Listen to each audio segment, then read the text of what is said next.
Hoosier Trapper Outdoors is brought to you by Hoosier Trapper Supply, Leatherwood Creek Trapping Scents, HTS Productions, Hoosier Trapper Deer Scents, and Leatherwood Wildlife Art. All right, thanks for joining us for episode 3, season 4 of Hoosier Trapper Outdoors. Before we get started, I'd like to extend an invitation to all trappers, or even if you're not a trapper or whatever, if you're just interested in trapping or if you're just interested in the outdoors, here at Hoosier Trapper Supply on September 26th, we have a Trapper's Rendezvous. It's a Fur Takers Chapter 7B sponsored event, rendezvous. We have a number of demonstrations that we'll do on catching land animals and water animals both. We've got a field over here on the side that we can do those demos in. We have a creek that we do our water trapping demos. We will do some hands-on fur handling demos as well. We'll have games for the kids. I tell you, we got awesome food. That's one thing we're kind of famous for. We have Jim Mahoney cooks a big pot of stew over a fire, and then we'll have pulled pork sandwiches and the sides for lunch. Everything's free admission. You don't have to be a member of Fur Takers, although I think you ought to consider that. And the only thing that we charge for is lunch, and I'm not sure exactly what it's going to be, but it'll be quite reasonable. So anyways, keep that in mind. It's a one-day event. It's probably the largest single trapping event in the country. But we have people that drive in from out of state, certainly in-state here in Indiana. So anyway, and everyone's welcome, and I just want to extend that invitation. On today's episode, we will have our Check Day 4 Trapline Diary, have a couple trapline tips, and also a couple trapline product highlights. So hope you enjoy the show.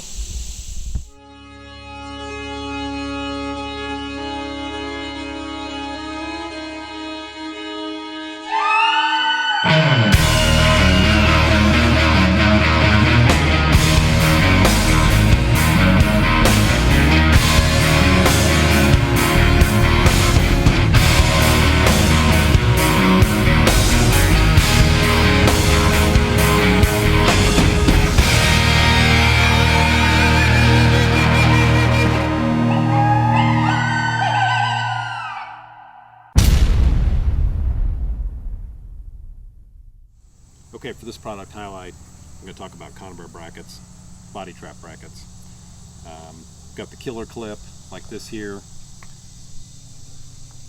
and then the Minnesota brand Connie bracket. Essentially, they'll work on anything from a 110 up through a 220, and they basically clamp on the bracket like that. So you set the trap on the bracket, just like that.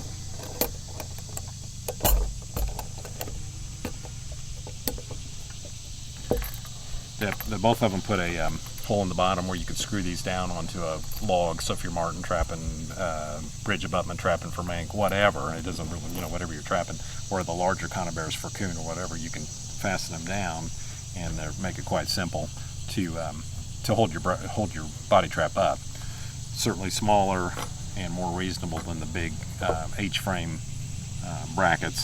So if this kind of fits your need of what you're looking for, they work great.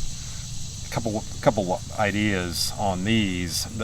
This one comes with these little punched out or bent down prongs where you can actually drive that in, and then you can put a nail in or screw it down. Same with the MB bracket as well. Like I said, it goes clear up to size 220 trap as far as holding it. There was a fellow on YouTube that was putting these on bricks, which is a great idea. Anyways, very handy. Work very well, small, lightweight, pretty inexpensive, certainly reusable from season to season, and just, if you're using body traps, definitely something to think about.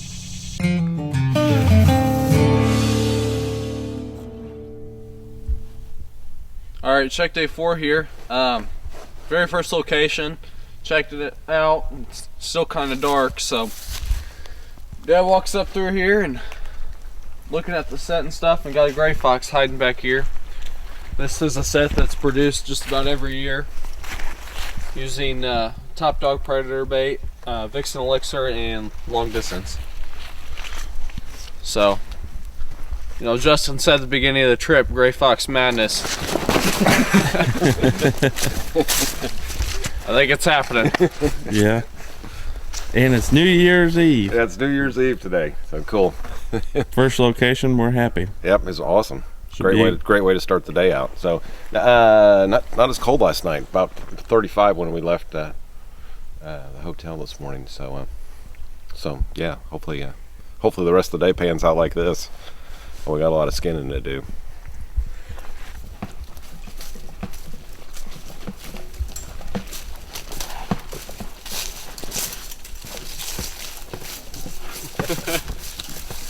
Swing out right here. No, we can't.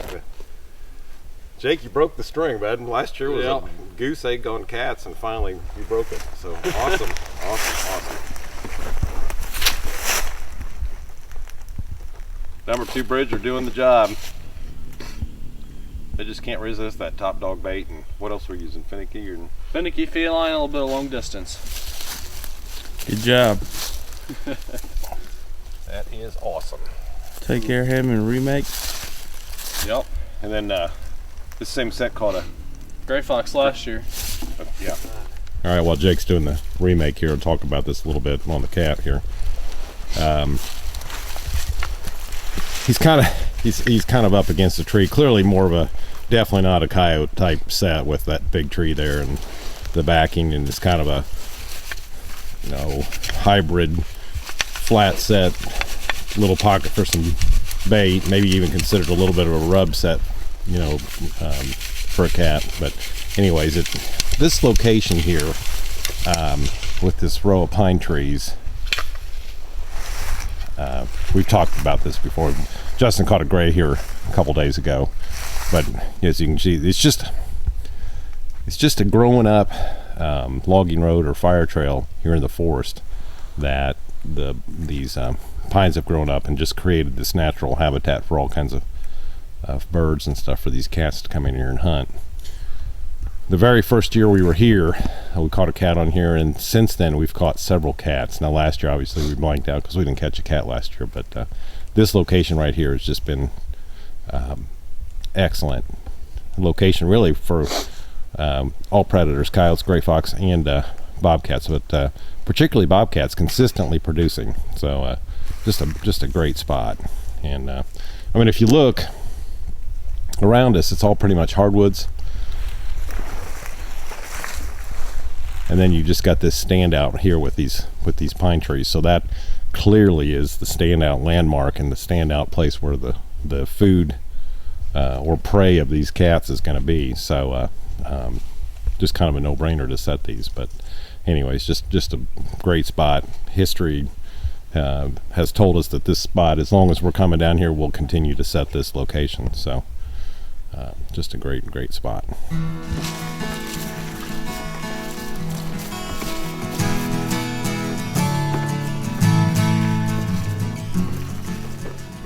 All right, check day 4, off to a great start.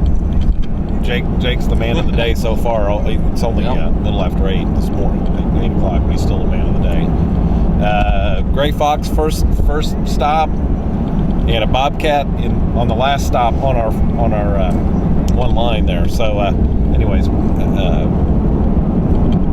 on a roll. Good job.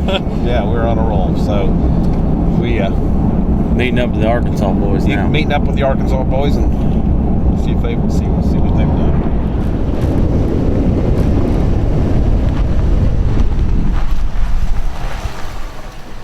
Howdy.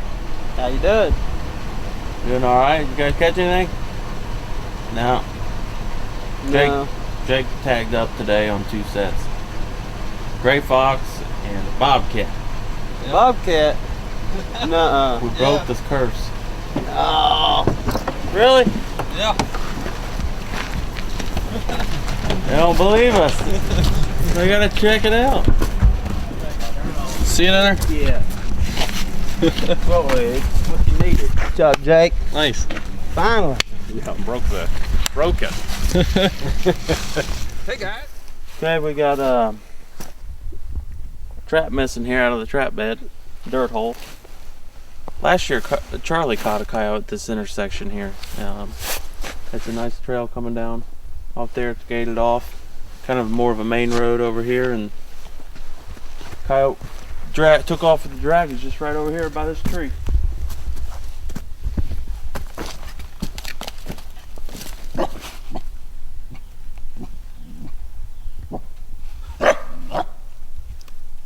And he's not happy. Just getting this remake done here. Number 3 Sleepy Creek. That coyote we just had was, of course, the all popular top dog predator bait. Yeah, bobcat urine. As far as lure, I can't remember. I've been switching it up on this part of the line. It's probably somewhere either Vixen Elixir, Finicky Feline, and I've been using a lot of Beaver Castorium. So. All right, go. In general, in this line, actually not in general, pretty much common. Just not many coons, possums, that kind of thing in this kind of country. We've got this set here by this culvert, and clearly, there's some coons running here. So we've got a trap that's been uncovered and pulled out of the bed, and I don't see any particular tracks of anything, but 99% of the time when you see something like this, particularly in a location that's got this kind of culvert running and whatever with water, it's a coon. So a lot of coyotes and foxes get credit for this kind of stuff, but it's almost always a coon. So anyways, and we haven't had much of that on this trip just because we're not in that type of country. But anyways, we'll get it remade and go on down the road. Oh my goodness. That's awesome. Jake's the man today. Yeah, he is. That's a pretty big one right there, or a bigger one than Yeah. Holy cow. Yeah. I'm digging. Jake. Man, the man of the day. I was just falling asleep too. Woke you up, didn't it? Yeah. It's been kind of a dry run the past couple hours, so yeah, this is definitely a highlight right here. Well, it's a highlight anyways, but especially when you Good job. gonna do some talking now. All right, check day 4 still. Jake is the man of the day. It's been actually a pretty quiet day. And Jake just caught his second cat. Pretty simple scenario here. We've got just this pretty remote road here. It's not very heavily traveled, and got on it. And when we set it, this first year we've set this road, we got on here and thought, man, this just looks awesome. This is our second actual check day on this particular road, and connected with this cat. Just real simple, just pine trees and good heavy brush. Looks like excellent cat country, and Jake just proved that it was with this cat. So Jake is definitely on a roll today. First trap he catches a gray fox. A few traps later he catches a bobcat, and then he catches this bobcat here towards the end of the day. But we got more traps to check, so we'll see what happens. Like I said, bobcat redemption. Yep, bobcat redemption. Yeah, I thought I saw it. The trees are really bouncing over here. Cat. Stop the truck. Got another cat.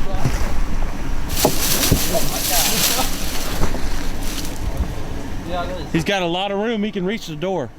We got another cat. Yeah. My dad's. Yeah. You go back up, Dad.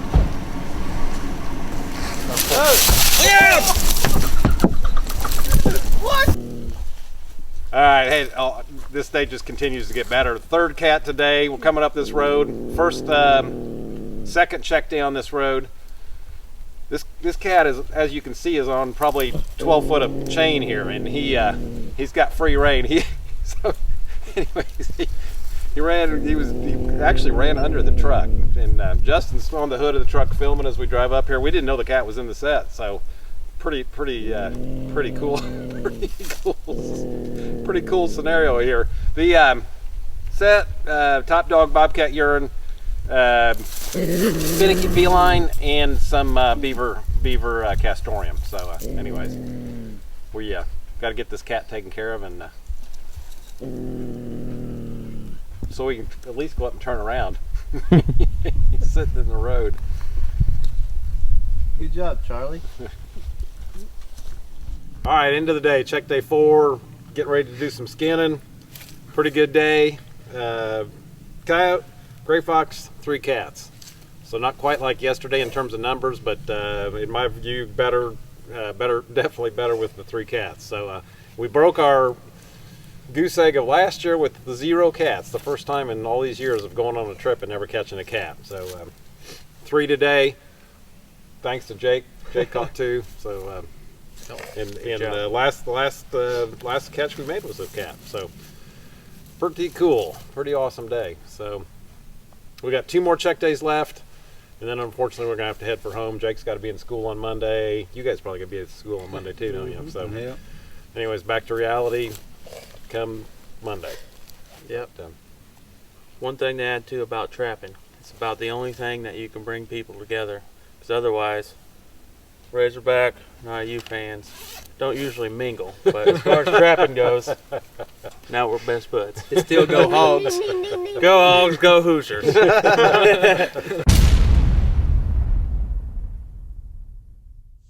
Okay, for this product highlight, I want to talk about the top dog replacement dogs, made by Bob Kuster out of Pennsylvania. Good guy, he's a friend of mine. For those of you that trap coyotes, you will find that on the standard dogs on these traps, you're continually hammering them out after you make a catch. They'll literally have, a lot of times, have this thing actually just bent completely down where it'll form, form to the frame of the trap. So in the field, you're sitting there, locating a rock, taking your sodbuster, beating them out.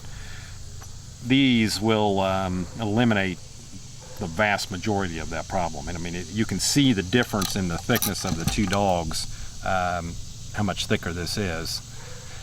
And they're fairly universal in trap size. They make a universal dog like this, and basically you put it on and then you grind it to the length that you need. I mean, they're going to involve a little bit of work to put on and some maneuvering, and you may, you're going to have to mess around with it a little bit to get it to work. But it definitely, over the time, or over the seasons, it will definitely save you time with straightening dogs of the traps out. They make the standard universal dog.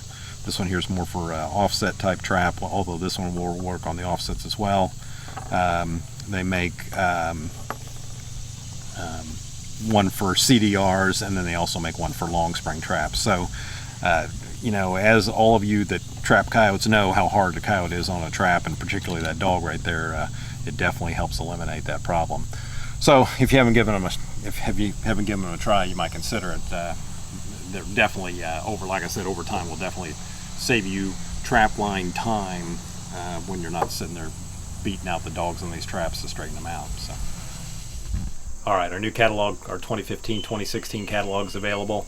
It's got everything you need in it for trapping, fur handling. It's got our line of deer hunting scent in there. So if you'd like one, just give us a call. We'll be glad to take your information over the phone. You can certainly contact us through our website and request a catalog through there by way of email, and we'll be glad to send you one. You can actually print your own catalog through our website as well if you want to do something like that. Be sure to follow us on Facebook, on Instagram, and on Twitter, and that'll keep you kind of up to date as to what's going on.